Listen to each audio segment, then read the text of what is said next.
I'm going to be taping these because for one thing, there are people that would love to hear about this, but may not be able to get here on Wednesday nights. And then when you're trying to think back on an answer for how did he explain this, that you'll have something to go back to, and you can access them from the app, the church app. And for you youth, how many of you are in public school? Okay. So if you're in a public school, you are going to hear a lot of the stuff that this book addresses. Okay? So it will help you because you will have answers for some of the questions, and you may even be able to point out to the teacher, oh, wait a minute, that was actually proven false. So we're going to go through, and this won't necessarily, I'm not going to try to zoom through this because your eyes would glaze over and you wouldn't really get the impact and be able to pass this on. We had a Chinese boy that stayed with us that was totally believed that we all came from apes, and that this one ape was just standing by a lightning thing, and he realized he could reach over and pick it up, stick up, and he started having fire, and then he managed to evolve into man. And so that is not the case, obviously. And so this book was written by Lee Strobel. There's a movie that we'll be watching as well. That is kind of the Cliff Notes version of this book. And he was an atheist journalist. And so his wife was a Christian, he was not, and he was asked to go look at, get into some things with, if you read through it, with some people in an area where they were fighting over the school books and different things like that. And so I'm not going to worry about the background other than to let you know he was a well-educated person that believed that there was no God. Okay? Now, there's a couple of terms that I want us to understand going into. And I want you to know that there's a difference. One of the terms is this one.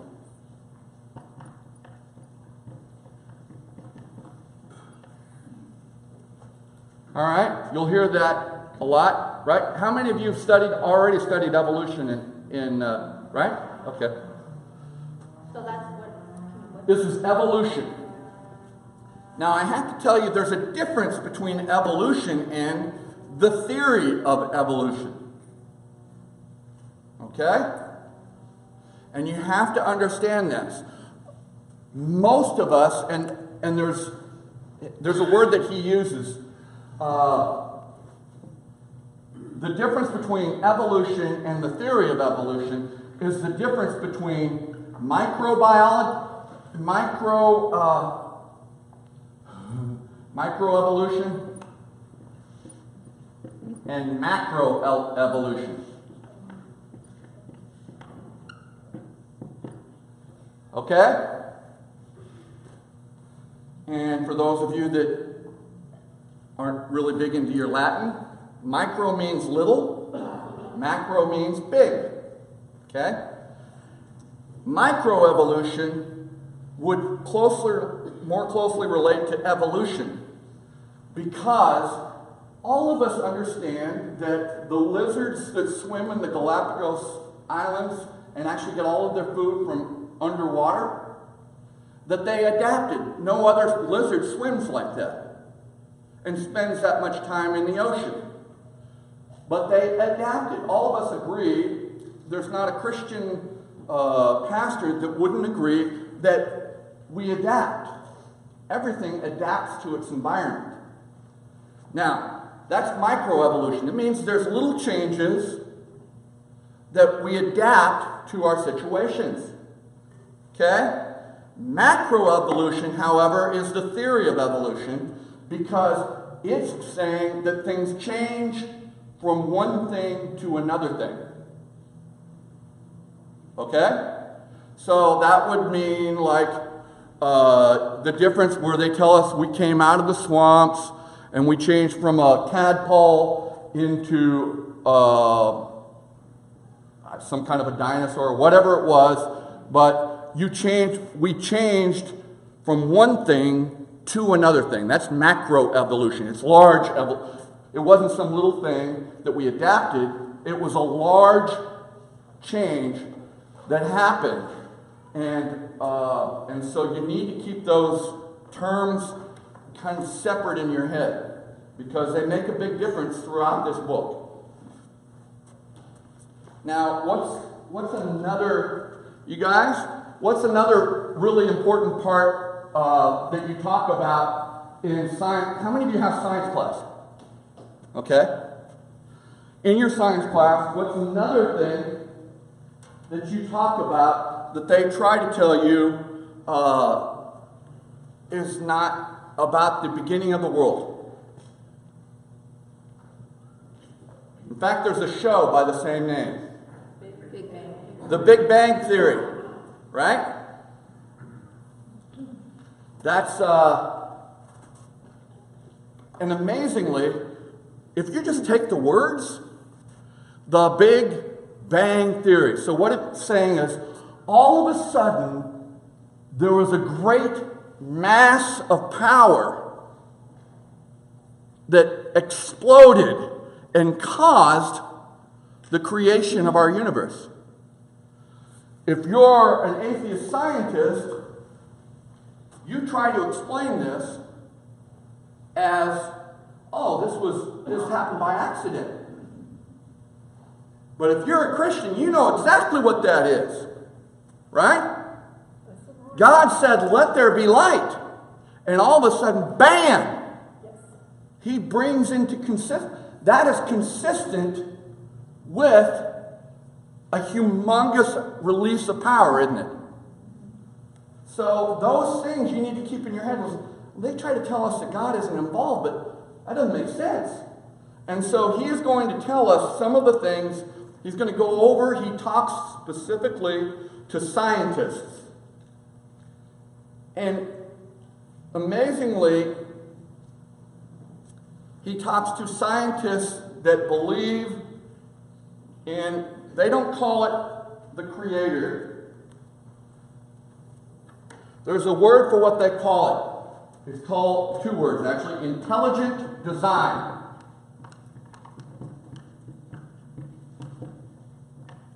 You'll hear that all the way through this book. Intelligent design. That there was someone or something involved, right? So if you see a Volkswagen Beetle out on the road, do you think that that magically appeared by itself? Why not? Because it's too complex, right? Right? There's too many moving parts. Right?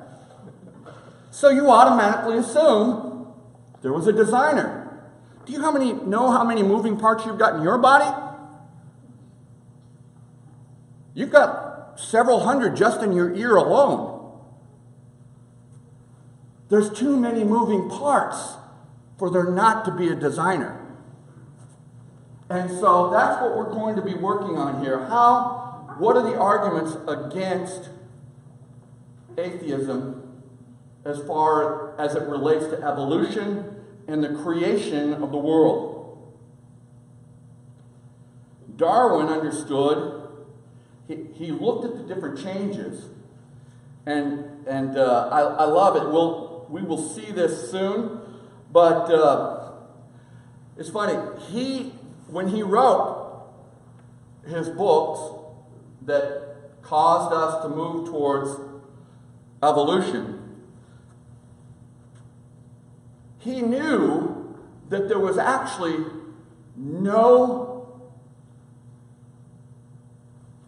there was no instance where he could point to and say, this is something that used to be something else. They had never found a fossil that hit in between a monkey and a man. They still have never found a fossil that actually is between a monkey and a man. They've never found what we call the missing link. There's never been an apparent, incontrovertible,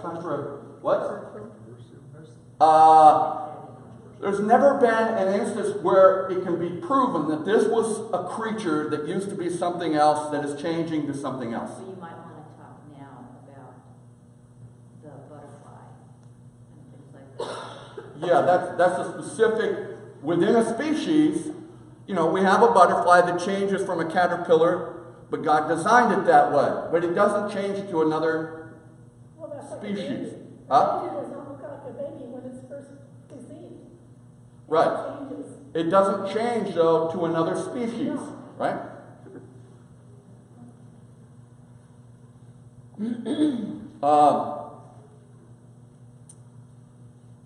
One of the things that they're talking about, getting the books out of schools in this Mayberry, I'm looking at it, says Mayberry accent, small country places, was because they were saying this is not the way to teach our kids about sex, divorce from morality and divorce from God.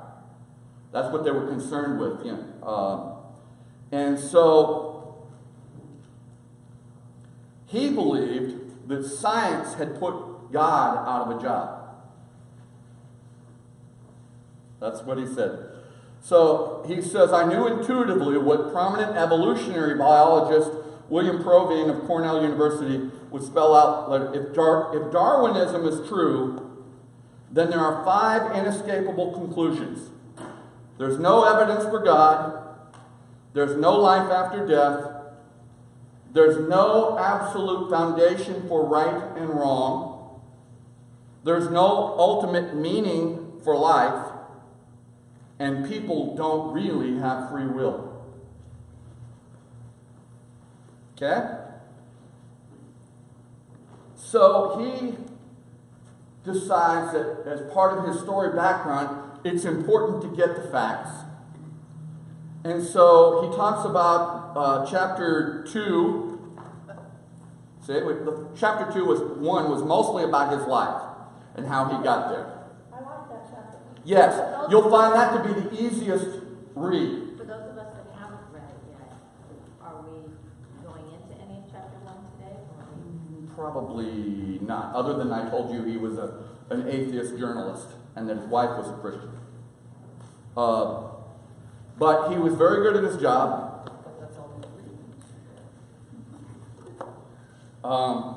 Harvard geneticist, it says, let's read this little thing here. It says, on chapter 2, it says, the problem is to get people to reject irrational and supernatural explanations of the world, the demons that exist only in their imaginations, and to accept a social and intellectual apparatus, science, as the only begetter of truth. Science has become identified with a philosophy known as materialism or scientific naturalism.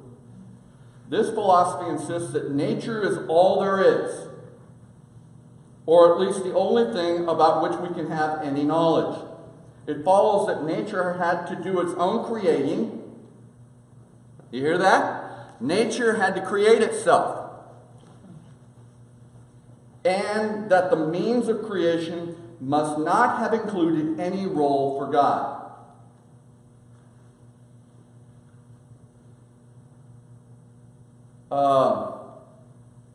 Let's see. Next we have some more little stories. And he talks about, even as a young boy, he was taught this theory of evolution, and he bought into it hook, line, and sinker. He said, that's why I like science. The teacher actually encouraged me to cut open a frog to find out how it functioned. He liked to ask why. How many parents get tired of that word early on, right? Why?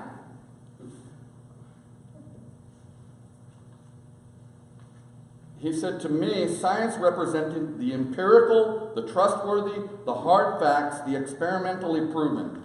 I tended to dismiss everything else as being mere opinion, conjecture, superstition, and mindless faith. So, mindless faith. See, they believe that in order for us to have faith in God, we have to turn our brains off.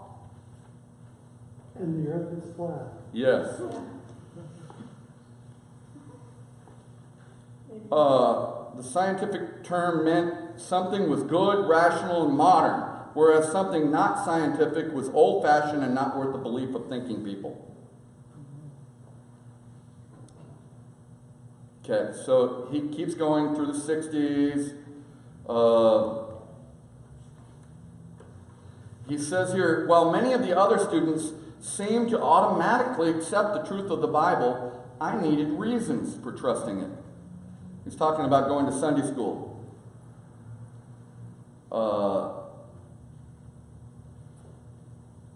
He said, who cared what these long-dead zealots believed? I had no use for the soft issues of faith and spirituality. Rather, he was gravitating toward the hard facts of science. You can't put an omnipotent deity in a test tube.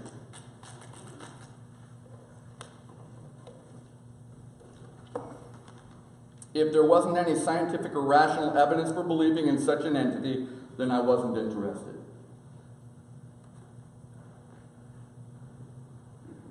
All right, the images of evolution. The tubes, flasks, and electrodes of the Stanley Miller experiment. This is very important because this experiment was the experiment that they based the Big Bang Theory on. Okay? It was the most powerful picture of all. We saw, you'll see in the movie, the laboratory apparatus that Stanley Miller in 1950 used to produce the building blocks of life. In other words, life as we know it takes certain things. And so they believed that in the pre-creation days, there were gases, certain gases out in the sphere area that because they were put into some sort of turmoil, they created life. Who's the they? The gases. The gases by themselves. In other words, creation created itself. Do they say where the gases came from? No. And that's like that old joke. God says, to the leading scientist, he said, listen, the scientist said, listen, I can make whatever you want to make. And he said, great. He said, make me a fish. And he said, okay, I'll make it out of this dirt. And he said, that's my dirt. You go get your own dirt. Because God put the dirt there. The primitive earth, and then shooting electrical sparks through this gas to simulate lightning, Miller managed to produce a red goo containing amino acids, which is one of the building blocks of life. So, for those of you keeping track, you need amino acids. And it's spelled like that. You guys heard that? You haven't heard that? When you get into biology, you'll hear about amino acids. Every one of us has it. Huh? It's gene soup. Yeah. Well, the GNC store has it. Yeah, you can buy it. The moment he said that I learned of Miller's success, he just figured it was all over. And then the second. Wait. I think that paragraph right there. After all, there was no need for a deity if living organisms could emerge by themselves out of the primordial soup and then develop naturally over the eons into more and more complex creatures. Right. Why have a God if they can do it all themselves, right? So that's your first thing. Image number one was gas experiment. Well, let's just call it that. Okay, image number two, what is that, Paul? Tree of life. Tree of life. Darwin's tree. Yeah, by Darwin. Darwin wrote up this great tree that he said everything started over here and it branched out and it was a big tree. The problem is, huh? We've heard that somewhere else. Yeah. But he said, kind of like, how many of you have looked at your family tree? Or if you have a family Bible and you see all those different, right? And he just wrote out basically the different animals he started to put into species and all these things. And they all came from like primordial soup and went from one thing to another. Excuse me. So it's called his book was called The Origin of Species. So in other words, everything came from this. I was struck that there was only one illustration, a sketch, in which he depicted the development of life as a tree, starting with an ancient ancestor at the bottom, and then blossoming upward into limbs, branches, and twigs as life evolved with increasing diversity and complexity. Darwinism teaches that all life forms are related through descent from some unknown prototype that lived in the remote past. So in other words, they don't even know what they think we came from. Paula's favorite question is if we evolved from monkeys, why are there monkeys? And what happened to worms? How do Right. worms miss out on everything? Are these just the stupid animals left over? Right? All right.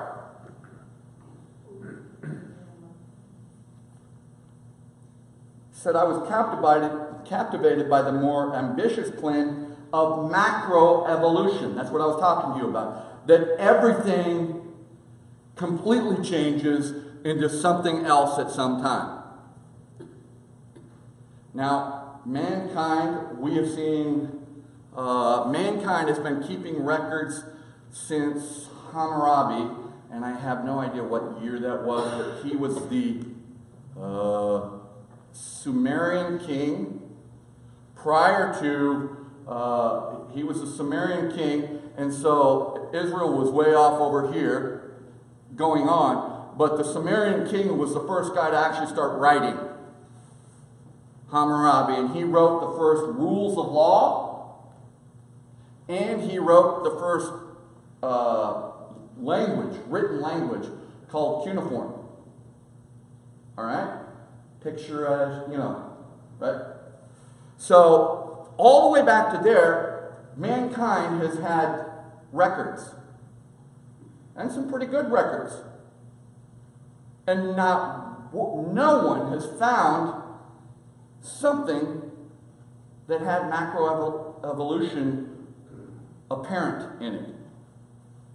Not the in-between, right? In fact, he said there would be in-between stages. And at some point, people will find those. Well, now we're in the 2018, and no one's found that in-between thing. And why did evolution We're not stop at evolving. man? Right. Why haven't we turned into something else yet? That's correct, because it's not like my sore back and knees tell me that I'm a perfect organism, right?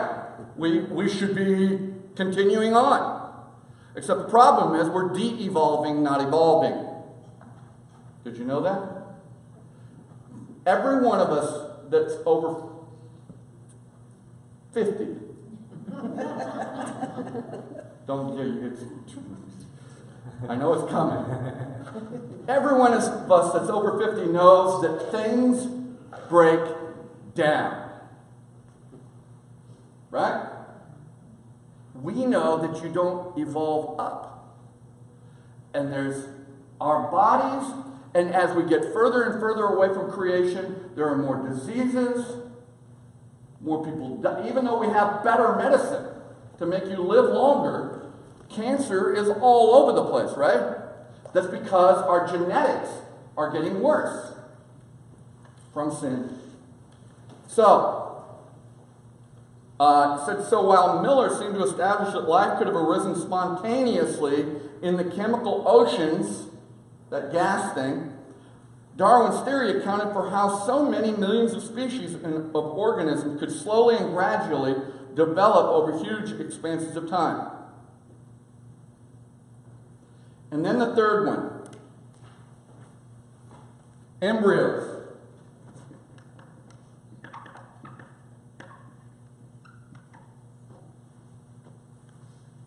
And I'm really trying to skip all the, and if you want to read through, I encourage you to read through and get all the backstories and stuff. But I want to get you the stuff that I know that you could use later to help someone understand why atheism and evolution takes more, it causes you to have to turn your brain off more than having faith. So here, the German biologist Ernst Haeckel, whose sketches of embryos could be found virtually in every evolution book. So I'd bet that if you looked in your biology books, they'd still have it. So they're just little sketches that he does himself, right, of embryos. And it said that drawings of an embryonic fish, salamander, tortoise, chick, hog, calf, rabbit, and human, he graphically established that they all appeared strikingly similar in their earliest stages of development. It was only later that they became distinctly different.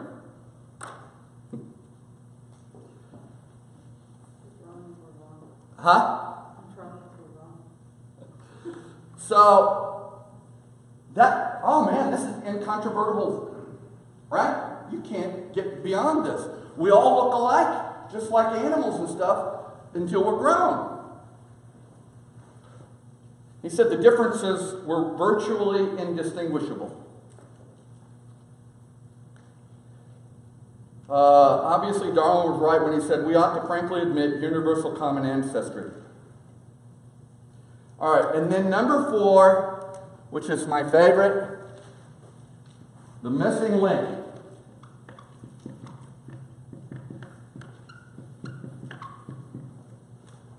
Have any of you seen the movie Lucy? Yeah. They're still pushing that thing. I like the movie, it was fun, but they're still pushing this whole thing on us. And this missing link. And the reason it was named Lucy was what? Because of the first monkey.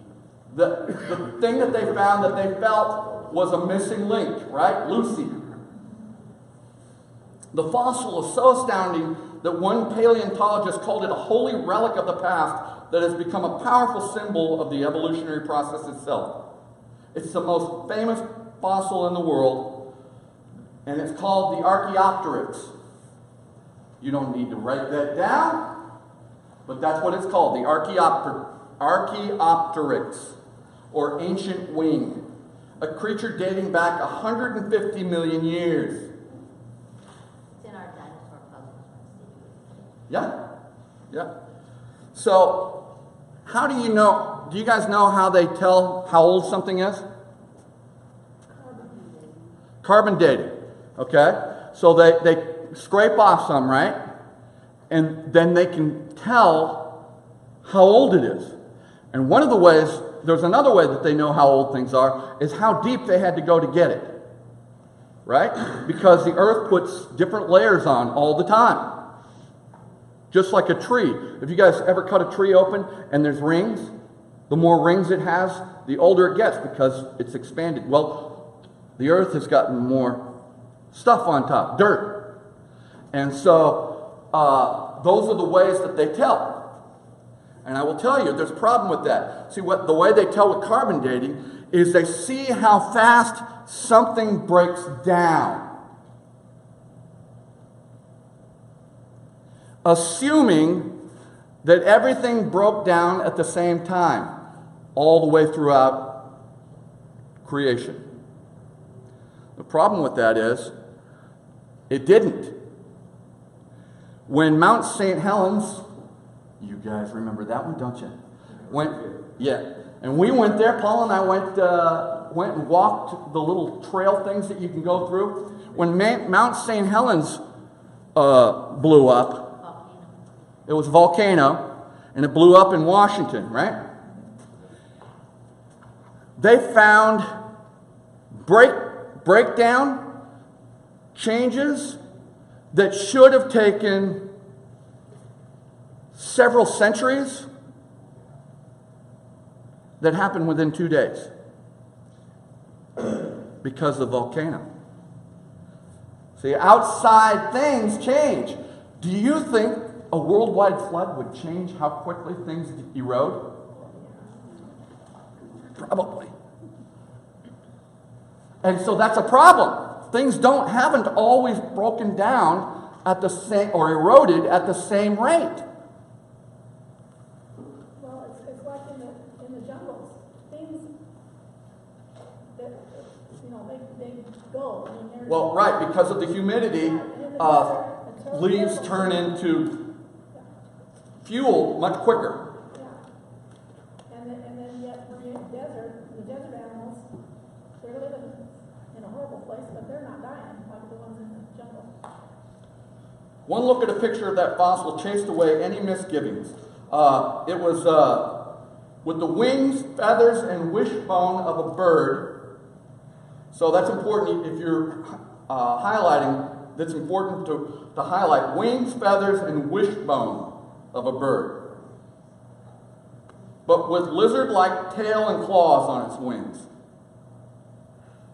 It was hailed as the missing link, not between man, that's what Lucy was, what they thought was the missing link between man and monkey, right? This was the missing link between reptiles and modern birds. And we still build movies around this same thing. It's called Jurassic Park. Right? Oh, that's a velociraptor. Right? They call it a raptor because it's connected to birds. In the Archaeopteryx, you could not say that 5 times fast. The Archaeopteryx, having been discovered in Germany immediately after The Origin of Species was published, helped enormously to establish the credibility of Darwinism and to discredit skeptics. He said, Lee said, by the time I completed my study of the topic, I was thoroughly convinced that Darwin had explained away any need for God. And that's the phenomenon I have seen over and over again. I've lost count of the number of spiritual skeptics who have told me that their seeds of doubt were planted in high school or college when they studied Darwinism. And that's why I wanted you guys to be in on this, so that you can hear the answer to all those things they shove at you. How many of you like broccoli? Really? Come on! All right, let's flip this. How many of you like chocolate? If your parents told you that chocolate tastes terrible, it tastes like, well, let's put it this other way. Paula had a sister that was a bit cruel. She told her, Paula's big sister told her that this mud would actually turn to chocolate if you put it in your mouth. And so she put all this mud in her mouth. And she said, it doesn't taste like chocolate. She said, no, you have to swallow it. So Paula had to go to the doctor to get some things taken care of because she'd been eating mud. See, just because somebody says it's great doesn't mean, because someone says it's chocolate doesn't mean it's chocolate. Right?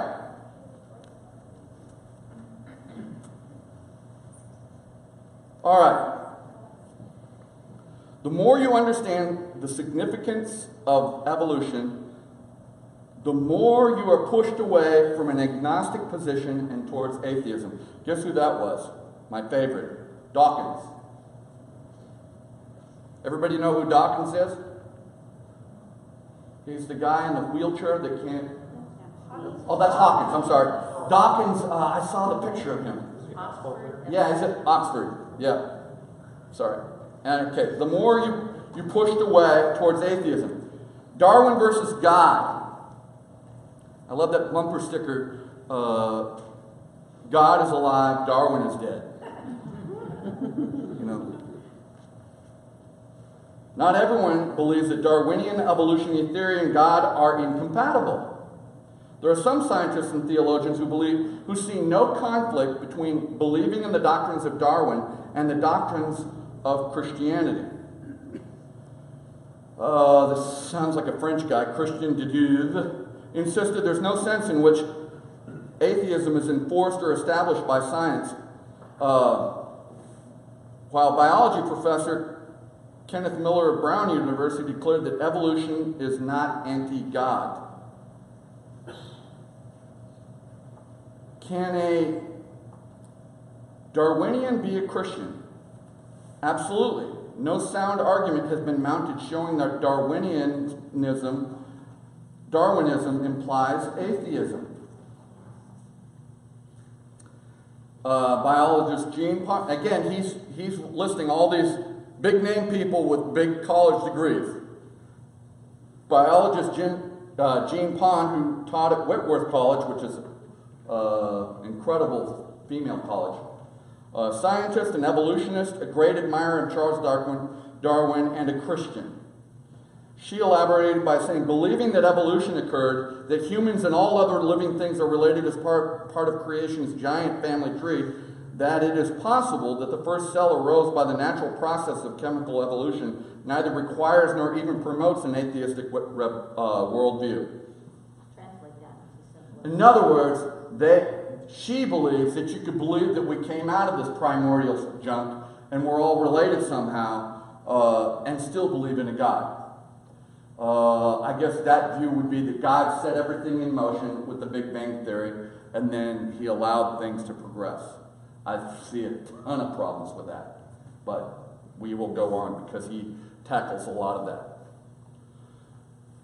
Personally, however, I couldn't understand how the Darwinism I was taught left any meaningful role for God. I was told that the evolutionary process was by definition undirected. So that would mean not designed, right? That automatically ruled out a supernatural deity who was pulling the strings behind the scene.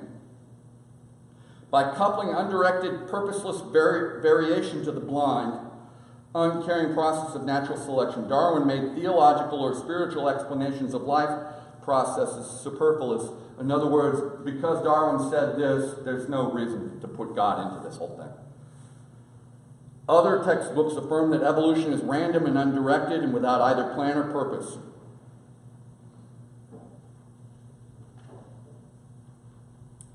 All right, let's move forward a little bit. How are we doing? Yeah. And just looking at that sentence, that evolution is random and undirected, so why, if it's just so random, why do animals not have, 6 legs, or why are animals similar with 4 legs? Why do insects have certain numbers?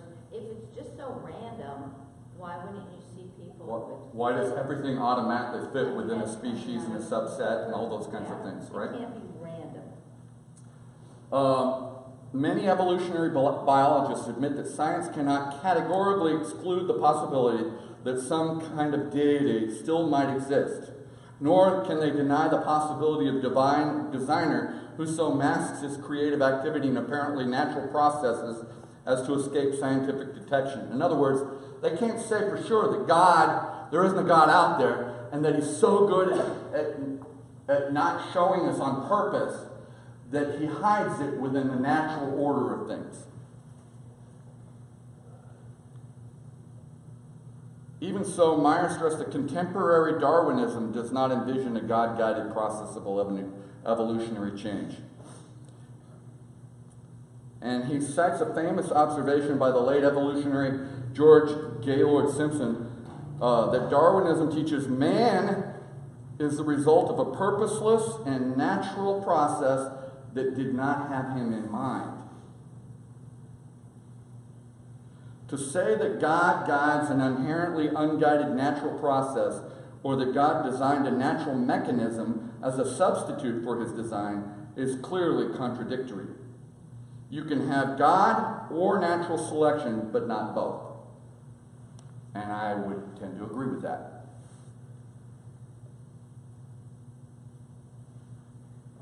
The whole point of Darwinism is to show that there is no need for a supernatural creator because nature can do the creating by itself. I remember I was coming back from Sedona one time, and I was listening to these science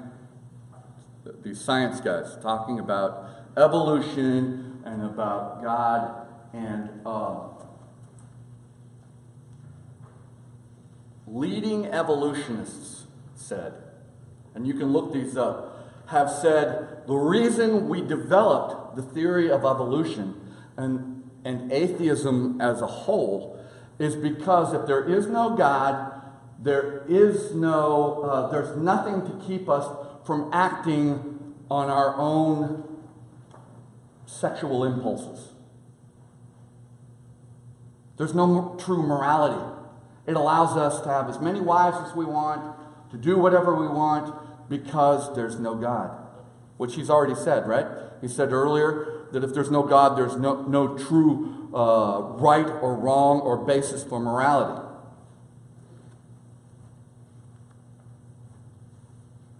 But does he have any kind of morality?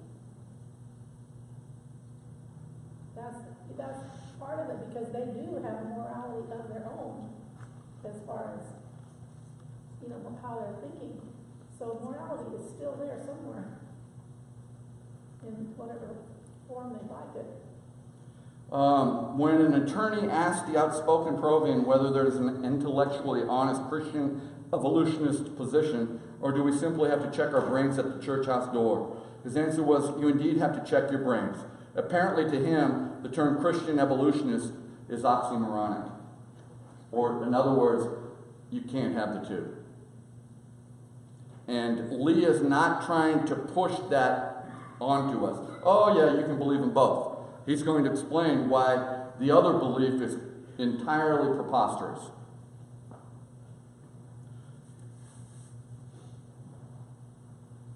Darwin's universal acid.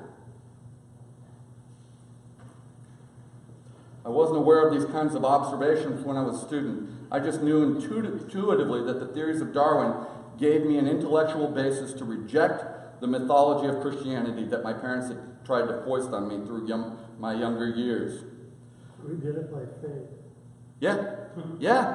Did you get? And truthfully, all of these scientists that believe in atheism and evolution, they're doing it by faith. The World Book Encyclopedia that my parents had given me for all the whys, reading selectively from the entry on evolution, served to reinforce in the Bible, God is held to be the creator, the sustainer, and the ultimate end of all things, the encyclopedia said. Many Christians believe that it is impossible to reconcile this conviction with the idea that evolutionary development has been brought about by natural forces present in organic life. So, it's saying Christians don't believe in evolution. You can't believe in... And I have to tell you, I don't believe that you can believe in evolution and believe in the Bible. Because Genesis said it didn't happen that way.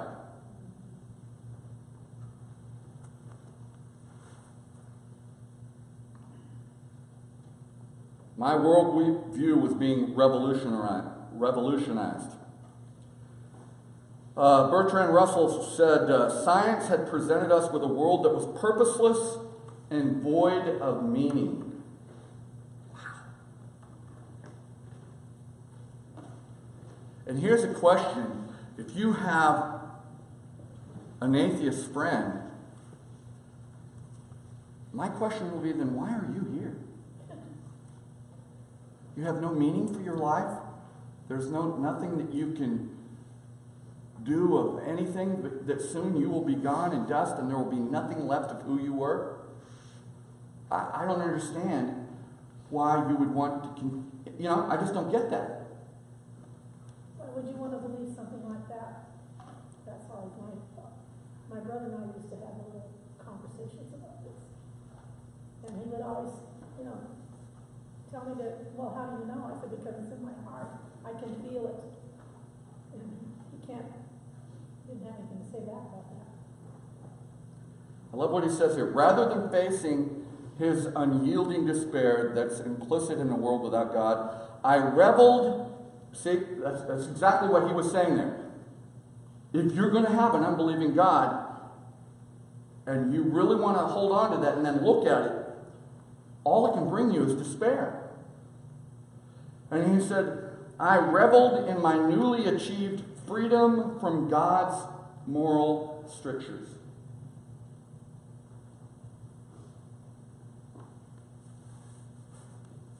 For me, living without God meant living 100% for myself, freed from someday being held accountable for my actions. I felt unleashed to pursue personal happiness and pleasure at all costs. Yep.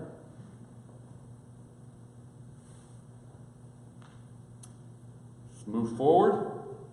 More backstory. The investigation begins. Go just a few more minutes. He said he could have stopped there, but with his background in journalism and law, the demanding of answers was woven into my nature. So 5 years after my adventure in West Virginia, when the people were talking about getting those books out, when my wife Leslie announced that she had decided to become a follower of Jesus, it was understandable that the first words I uttered would be in the form of an inquiry. What has gotten into you?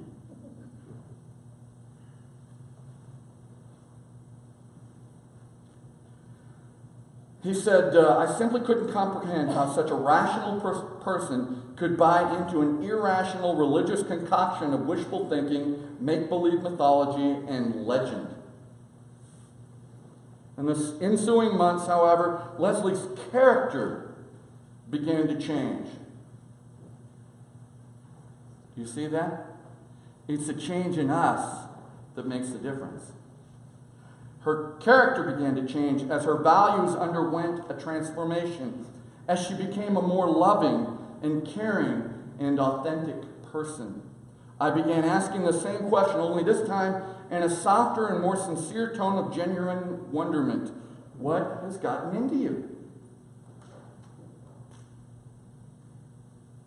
Something, or as she would claim, someone, was undeniably changing her for the better. Clearly, I needed to investigate what was going on. And so I began asking more questions, a lot of them about faith, God, and the Bible. I was determined to go wherever the answers would take me. See, that's his background. He's a journalist, and he's a scientist.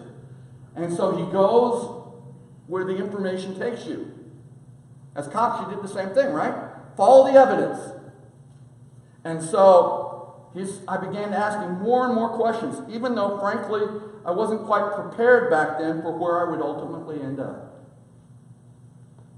This multifaceted spiritual investigation lasted nearly 2 years. In his previous book, The Case for Christ, he retraced and expanded upon this journey. He discusses the answers he received from 13 leading experts about the historical evidence for Jesus of Nazareth. And when we get through with all this, if you guys want to look at that book, we can. In my subsequent book, The Case for Faith, he pursued answers to the big 8 questions about Christianity, the kind of issues that began troubling me as a youngster. You know those questions. Well, if there's a loving God, why do people kill each other? In those earlier books, I barely touched upon another important dimension in his investigation. Because science had played such an instrumental role in propelling me toward atheism, I also devoted a lot of time to posing questions about what the latest research says about God. With an open mind, I began asking, are science and faith doomed to always be at war? That's an important question, right? Was I right to think that a science-minded individual must necessarily deny religious beliefs? Does the latest scientific evidence tend to point toward or away from the existence of God?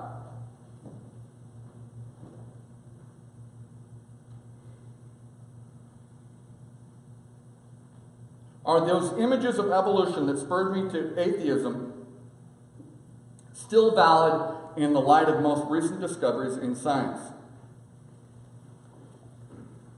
And he said, when I first began exploring these issues in the early 80s, he said, I found that there was a sufficient amount of evidence to guide me to a confident conclusion.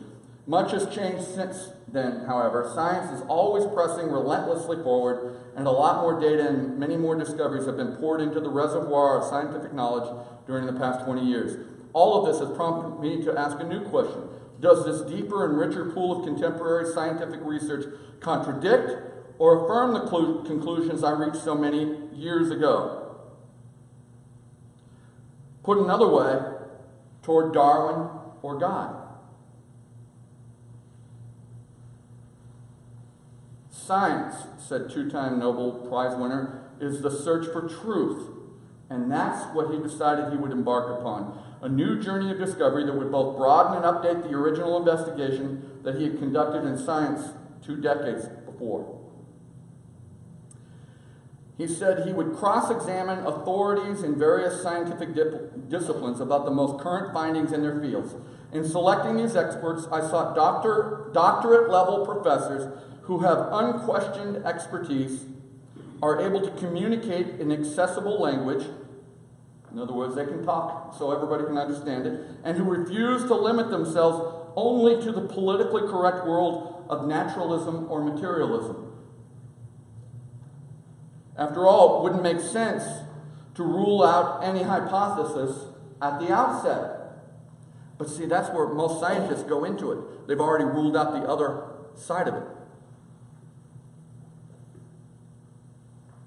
I wanted the freedom to pursue all possibilities.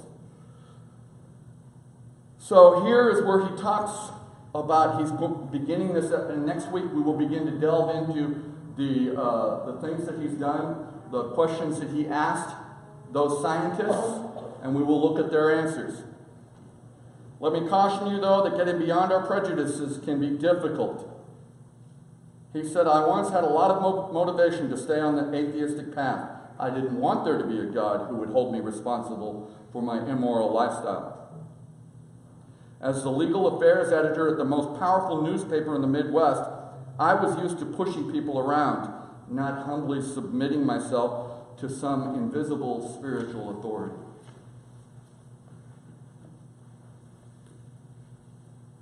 He said, I was trained, though, to go wherever the answers would take me, and I trust you'll have the same attitude. And that is where we'll pick up. And it says I'm on 154, but probably not in your books. I feel like 3 paragraphs away from the chapter. Oh, am I? All right. All scientific knowledge, he said no less an authority than the National Academy of Science, is in principle subject to change as new evidence becomes available. What does this new evidence show? Be prepared to be amazed, even dazzled. The old story of science is scientific materialism, wrote theoretical physicist George Stanshute. It holds that only matter exists and that all things are explicable in terms of matter alone. But, they said, in recent years, science has undergone a series of dramatic revolutions that have transformed the modern conception of man and his place in the world. This astounding new story of science, with its surprising plot twists, unfolds in the coming pages. And that's where we'll start doubts about Darwinism next week. Does anybody else's book have at the end the deliberations that has the section about, questions for reflection Yeah. or for group study? Yeah, deliberations at the end. Yeah, Yeah. that's just good. And if you want to look at those and ask, go ahead and ask them. That'll be a great time for us to make sure that we haven't missed anything important. Did I lose anybody? Huh? Well, and this is just the kind of, this, we just saw the Darwinism side. We haven't seen the answers yet to I think what you need to do is, paraphrase, yeah. some of the harder paragraphs. So, yeah, as I said, this will be intricate. Some of you may not want to read ahead, some of you may. I encourage you to do so if you can. And So a couple of chapters a week or what? again, we were almost completely skipping chapter 1 because it was just again, it was the easiest chapter to read. But it was the background, and if you're going to read a chapter, that's a good one to read because it gives you insight as to his person. Well, what I thought was interesting was the fact that he was willing to listen Yeah. to the other point of view. Even though he didn't change his mind. Lee Strobel is, as far as I know, is still on staff